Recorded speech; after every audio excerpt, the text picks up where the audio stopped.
Hi everyone, my name is Marcus and you're watching the Reef YouTube channel. So I've noticed that I think there's a bacterial infection on my big red scrolling Monti. I've been watching it expand for the last few days. And I spotted it on the underside and on the top side towards the inner convergence point of all the scrolls, and it's been gradually spreading out. I'm pretty sure it's a bacterial infection. Purely because there's just some visual indicators that tell me that it's bacterial, as opposed to, say, the coral simply receding due to being unhappy with the conditions or anything like that.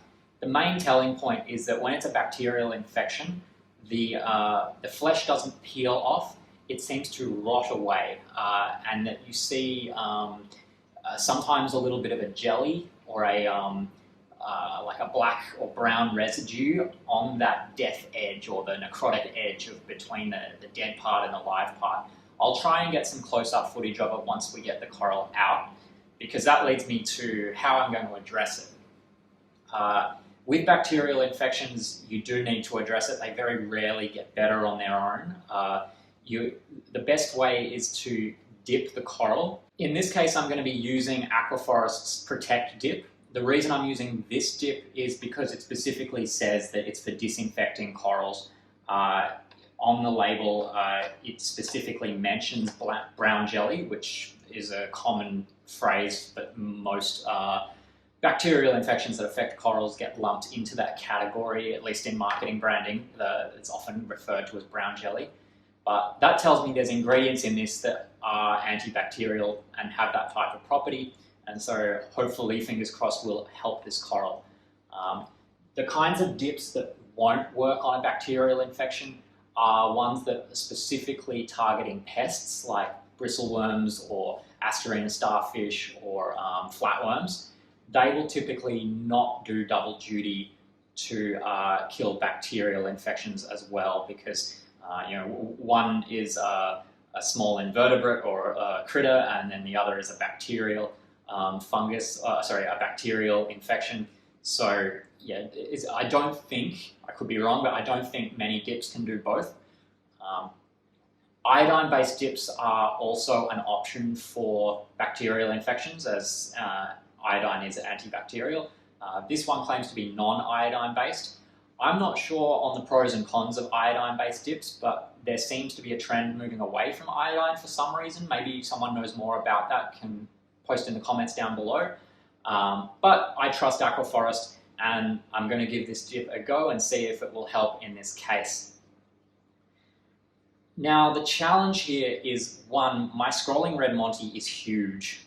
It's by far the biggest coral in my tank. So getting it out in one piece is going to be a challenge unto itself. Fingers crossed that I can do that. It's been in that spot for the life of my tank, and my memory's a little fuzzy, but I think it was glued to a piece of rock, which in turn was glued to my bridge rock structure. Now, it would have long since encrusted over that and onto the underlying bridge, but if that's the case, it should serve as the primary target for where I want to attack when trying to get the coral out, and ideally getting it out in one piece. If that's not the case, we'll just see what happens. But my goal is to get it out in one piece, so we can thoroughly inspect it. We can look at where the bacterial infection has spread to on the coral, and then make the call about whether we frag the bacterial infection away or rely solely on the dip, or maybe a hybrid of the two. We're just going to have to wait and see. Now, it has been on my long-term to-do list to take this scrolling red Monti away from its current location. It has outgrown the spot that it's in. It's shadowing all of its neighbors, growing into them, and certainly creating a big shadow down on the bottom of the tank. It needs to be moved to a lower position in the tank at its current size. So we'll take this opportunity to do that. So once we have finished dipping the coral, we'll be building a new base for it out of some rock rubble and some stone fix to allow it to be positioned on the bottom of the tank. Scrolling red Montis like that don't have hugely strong light requirements, although this one is a very strong light position right now. I will be lowering it, although I don't see that as a concern for a coral of that size. And generally, Montipora capricornus or scrolling red Monti is pretty adaptable to various lighting conditions. But the main benefit to me moving it lower is that all of the acroporas and other corals around it will no longer be competing for it for space, in which case most of the time they're going to lose because it grows so quickly. And being a scrolling or plating coral, it creates solid shadows. There's no dappled light that gets through a coral like that. So it does need to be lower as to not shadow everyone else. Something to keep in mind for long-term planning when you're setting up a new tank, like I was when I first got this coral. It was one of the first SPS corals to go in my tank. I didn't keep in mind how big it would get and the shadows that it would create. So scrolling Monti's probably not the best thing to put at the highest point of your tank. Anyway, here we are. It needs to be addressed and it's going to be moved lower, provided that I can get it out in one piece and provided we can cure it of this bacterial infection. Obviously, space is a premium in my tank with the huge coral density that I have. The new position for the scrolling Monti, I think, is going to be where this island of zoanthids is, down on the ground of my tank. And then I'll have to find a new spot for the island of zoanthids. We might just have to reconfigure and move things around a bit to squeeze it all in. As many of you know, I am in the process of designing and setting up a new tank, which will be twice the size of this. So the limited space restrictions are a temporary problem, but nonetheless, it does pose a problem for the next couple of months until we get the new tank up in place. But we'll just do our best for now and see how we go. Okay, so the first challenge is going to be considering how we're going to dip a coral of this size. So I've got this glass Pyrex bowl, which I think will fit the whole coral, maybe not the very top of it, but that's all right. We can tip it upside down and to get the whole thing dipped. And I'm going to need salt water, obviously, to pretty much fill this bowl. I don't want to take this much water out of my tank because for a tank of my size, that's quite a lot of water that I then need to replace. And I don't want my ATO to be replacing it with RO. So I'm going to be using my saltwater reservoir here, which has 70 litres of salt water in it, to siphon out about 2.5 litres, I think, is this bowl, and fill it up. And then we'll measure the appropriate amount of the aquaforest dip to create our solution. It's 2.5 mil for 5 litres, so I'll do the math on that to figure out exactly how much I need for this amount of water.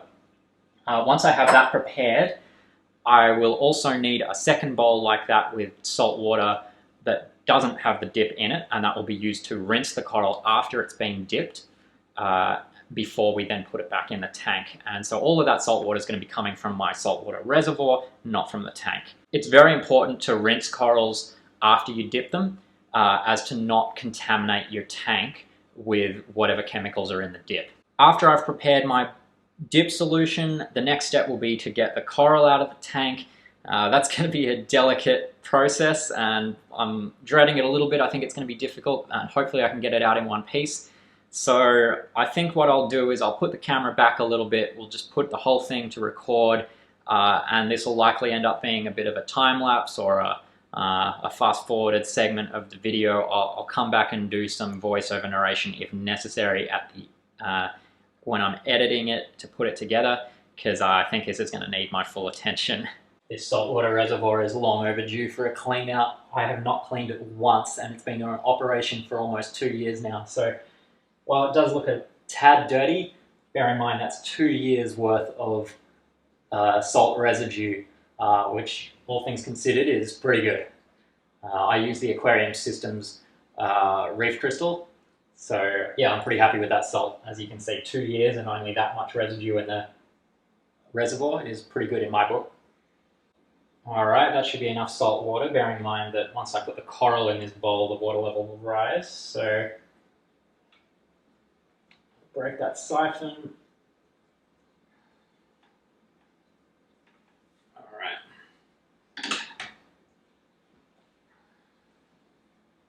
Alright, so the Aquaforest AF Protect dip is strong stuff. The ratio is 2.5 mil for 5 litres.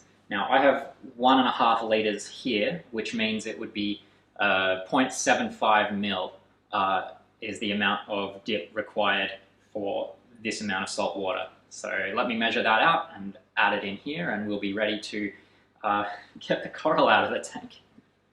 All right, the dip's prepared and waiting.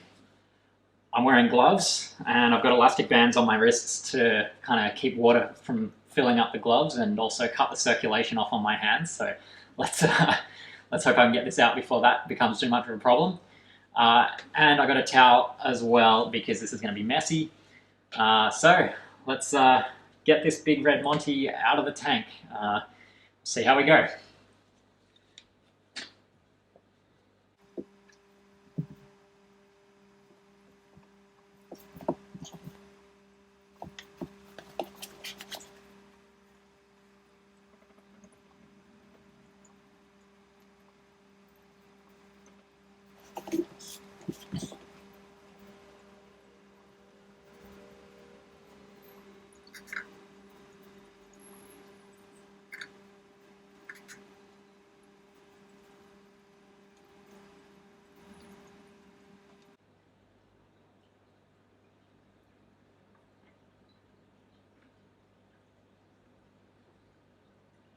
Whoa, I think we just saw the whole thing move.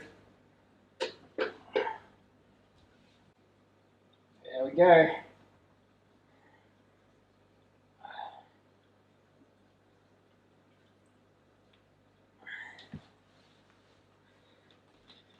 Yeah.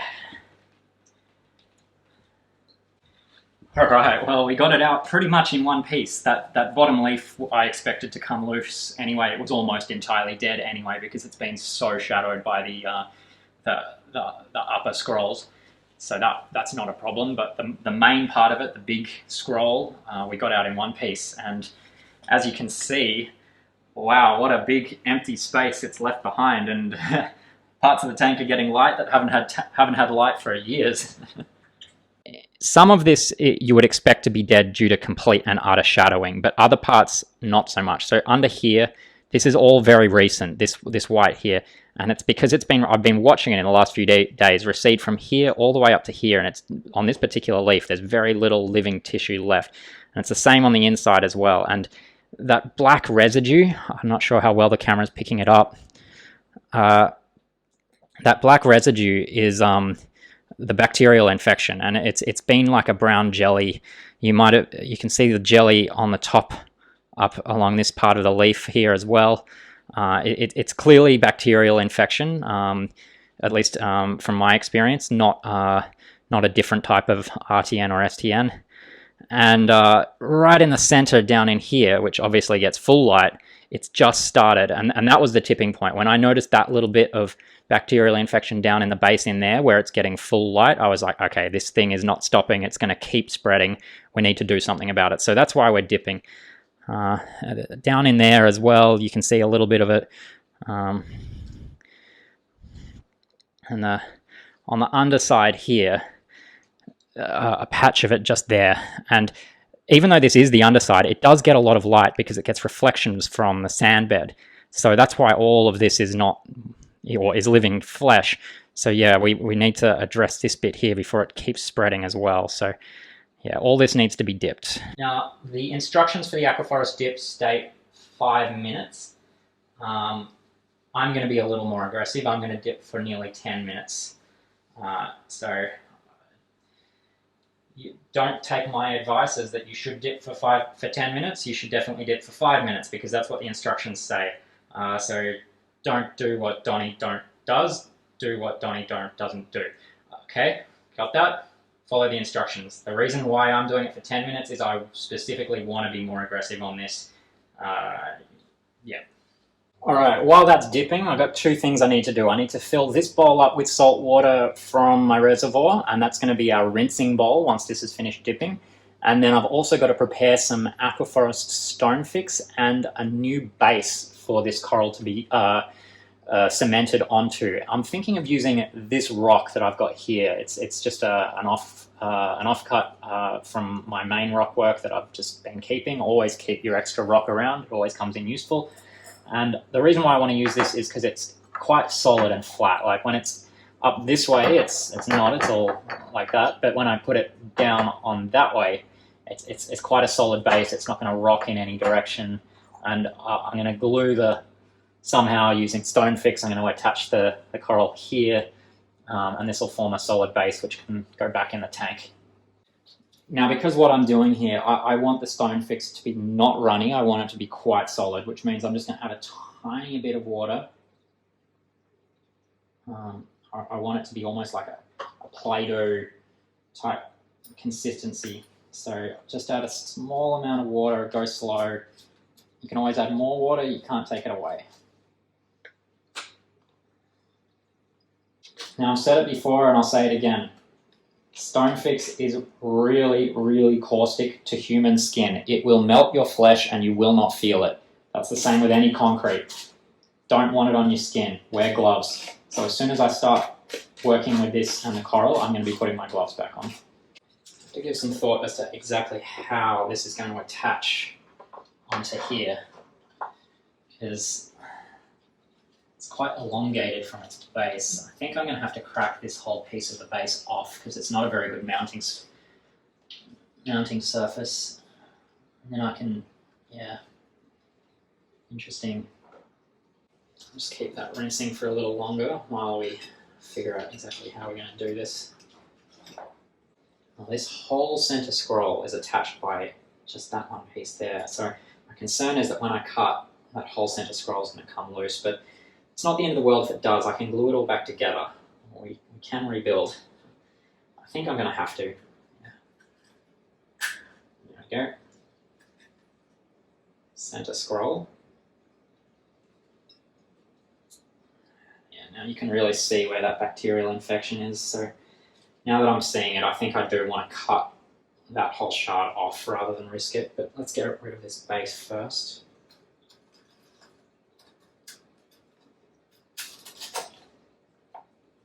Okay. Actually, that shard we'll deal with in a second. Now,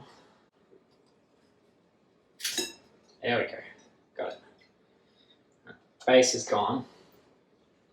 Now, this piece is going to clean up some of this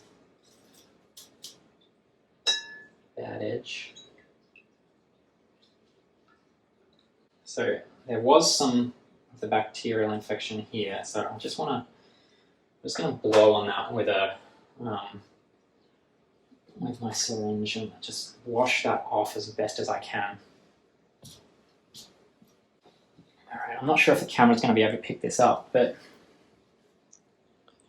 I've washed here as best as I can, and what was like black and dusty and sort of slimy is now pure white and clean, and I'm paying particular attention to the edge between the living flesh and the white flesh.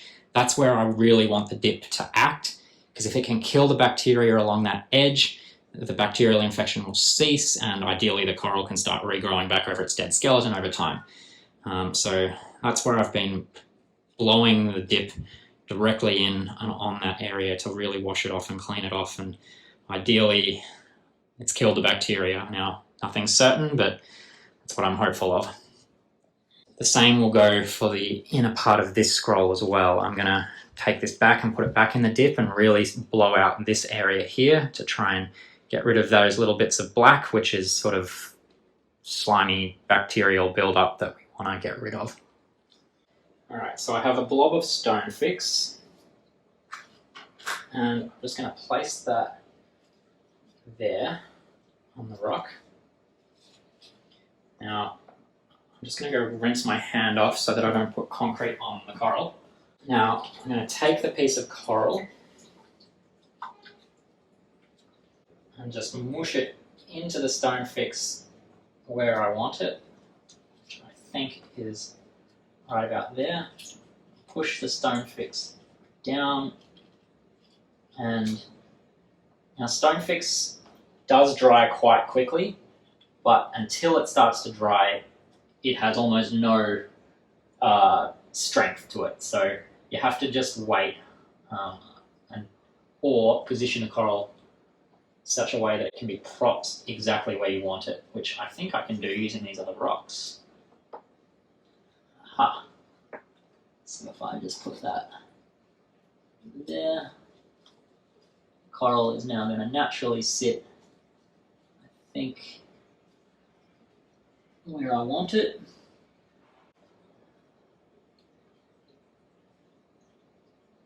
Now we just have to wait for that stone fix to dry, and that will be a permanent concrete bond holding that coral right there. This piece of coral is far too large to use super glue or even some putties alone. A piece of coral like this, gluing on a position like this, really has to be done with something like stone fix, in my opinion. Okay, so now there's the second piece we have to deal with. So I'll get the rest of my stone fix mixture. Now this I want to glue back together in a very similar position to where it was originally, so that it looks natural, and in a few months, maybe even weeks of growth, you wouldn't even know that it was ever separated, because it'll grow back over the stone fix and back onto itself, provided we've cured the bacterial infection that was ailing it. Okay, might actually need more stone fix, but that's okay, it's very quick to mix up. Let's figure out where exactly we want this. So this has this handy little tab on the bottom of it where it cut from its original base, and that's probably where I'll be focusing the majority of my gluing efforts. So that's what I want to be in the stone fix. So one thing with a coral like Montipora is they slime up a lot when they're distressed, like what we're doing right now, and the slime actually is very counterproductive when you're trying to glue them, because it forms a layer in between the skeleton and whatever it is you're trying to bond it with. So you got to wipe off the slime if you're trying to. That's going to go there. For that to stay there, we're going to need to prop it up with something. Let's get creative. Perfect. All right. Now, just want to make sure that there's sufficient stone fix that's going to dry in a way that gives this strength. So get a bit more, and I'm just going to mush it into that joint there. You probably can't see on camera, but just making sure that the stone fix is drying where I want it to and not where I don't.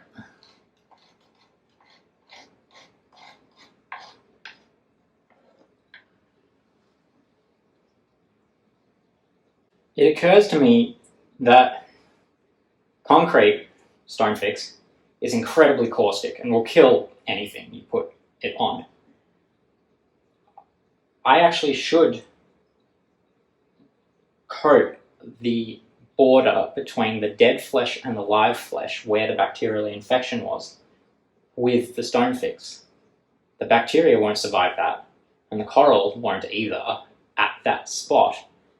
But scrolling red Montipora grows incredibly quickly and will regrow over stone fix, no problem, once it's free of this bacterial infection.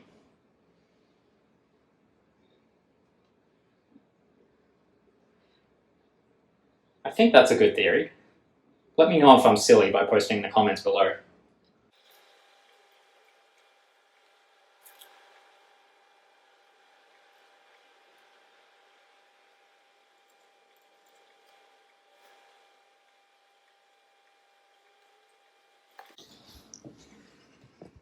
So as you can see, I've put stone fix over what was previously the dead flesh and the border between the two, with my theory that it will burn away the bacteria. There's stone fix all under there. And from the backside here, in and around under there.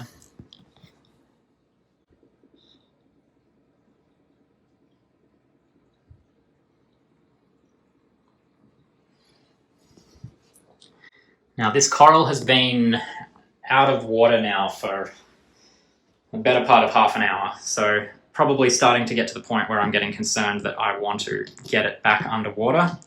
A lot of people dramatically underestimate the strength of corals, and they can tolerate abuse like this generally quite well, provided that once the abuse ends, you put them back in perfect and pristine conditions. They will recover, and provided that this doesn't happen to them very often. In fact, this is the first time it's happened to this coral in 2 years. So, but the whole having coral out of water for 30 seconds and then it's going to die, not a thing. Most coral will survive out of water for, upwards of an hour, provided that they don't go bone dry and they're not, like, say, in direct sunlight or heat.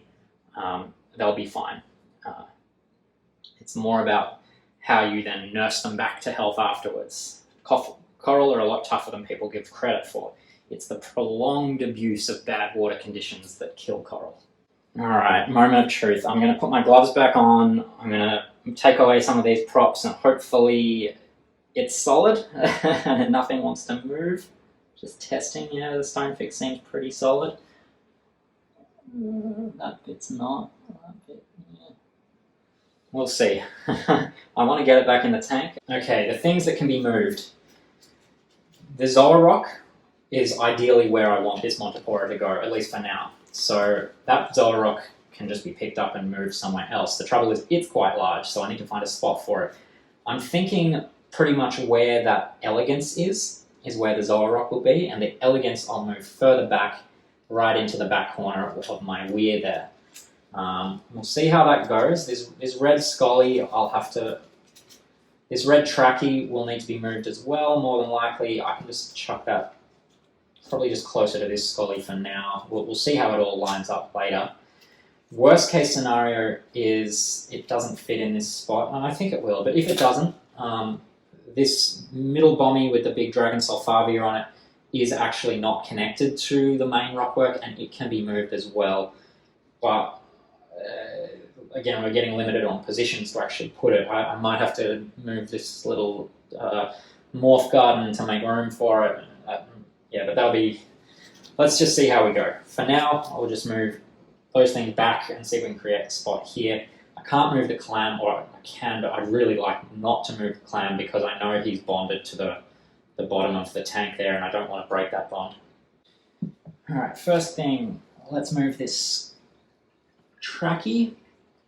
That's easy to move. It's glued onto an aquaforest frag plug. So we can just move it forward and over quite easily. Like that. I don't want it too close to the acans. Some people are amazed that I keep my trachea so close to my acans. I think people have issues with them stinging acans. I've never experienced that. Maybe I'm just lucky. But let's not test our luck too much. A little frag there. Okay, now the elegance, again, also glued onto an aquaforest frag plug, like that, so it makes it quite easy to move. Now, for now, let's just put him in the back corner. I don't think my fish will be too happy with what's going on right now, but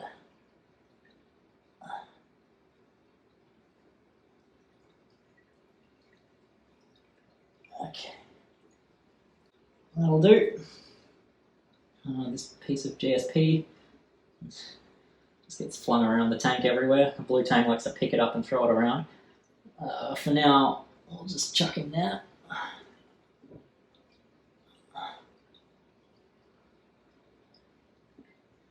Now the Zoa rock. Hopefully this doesn't create too much of a mess as I pick it up. Yeah. Oof. There we go. I wonder how many Zoas it's going to leave behind.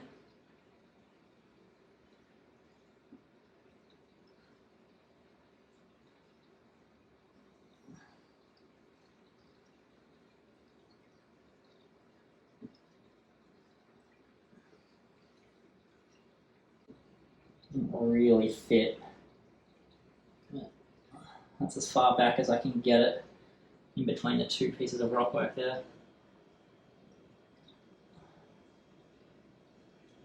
There we go. A little frag of assorted rasters and whatever else has grown onto it. I'll just put him on the back just here, I guess. Where it can go.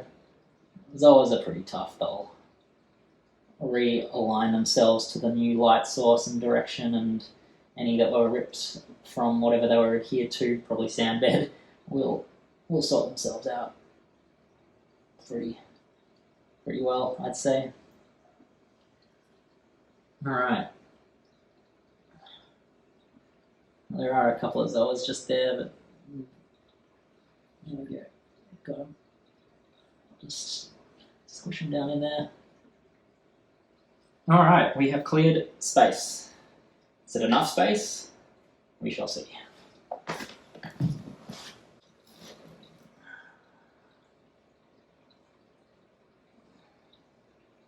Just very slowly, I don't want to whack anything else.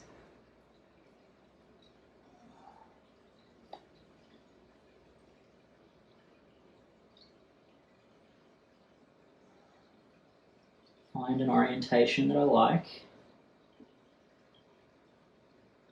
and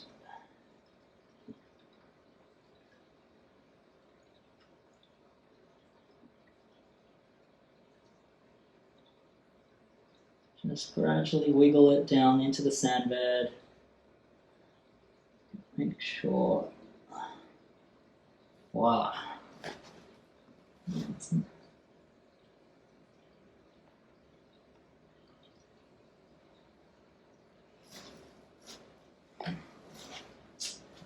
Got plenty of room. I want to move it over, get it a little further this way. I don't want to go too fast because I don't want to disturb my sand bed too much, because yeah, it's quite dirty. How close to the glass are we? Too close, I won't be able to get my magnetic cleaner through there.